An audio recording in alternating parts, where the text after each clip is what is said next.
Maar ek dink wat aan die Annie wat nou kanker het en sy het net 4 of 3 maande oor dit om te leef. Dit is vir my ongelooflik ontstellend. Ek ook depressief daarvan, jy weet. Ek kan dit nie vir jou verwerk nie. Ek kan sien wat 'n pa ook hoor. Pa nie middag daar lê op die bank. Dis asof jy nog gevat het die afgelope paar dae emosioneel. Die afgelope week of 2 voordat tannie Annie gesê het. Sy is 'n suster, nou. Sy is baie jonger as ek. Dit is nogals die meer skokkende. Moenie jou vermoei met hierdie goed nie.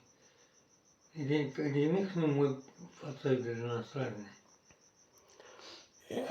Wat sy skryf is sy is haar kop se. Dit is altyd soos jy is sulke positiewe mense. Niks kan julle ontstel eintlik nie, maar Onthou net een ding, tannie Annie, dis nie die eerste keer of die tweede keer of die derde keer waar sy met hierdie ding in aanraking kom nie. Sy het begrafnisondernemers bedryf. Sy moes dit herberg. maar dis haar eie dood, dis nie ander mense se dood nie. Elke keer wat jy vir iemand anders help deur die ding, sit jy en wonder wat sal jy doen as jy self daar uitkom. Dis 'n kopwerk so.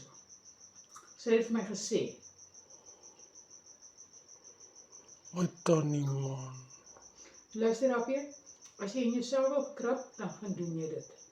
Maar moenie vir ons insleep daarbey nie. Ek gaan nie, Wil jy nie ook depre word soos ek nie, sit word gaan. luister hierso Rappie, dit is baie swak selfbestuur, dit help niemand nie. Hoe meer negatief ons gaan word, hoe erger gaan dit vir haar wees. Kyk wat jy my vanmiddag help, jy was eers onwillig. My brief.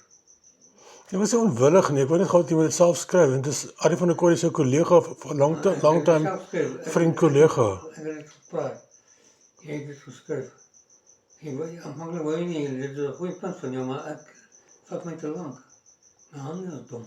So, wat probeer jy sê, wat het dit met tannie Annie te Jy maak? het my gehelp.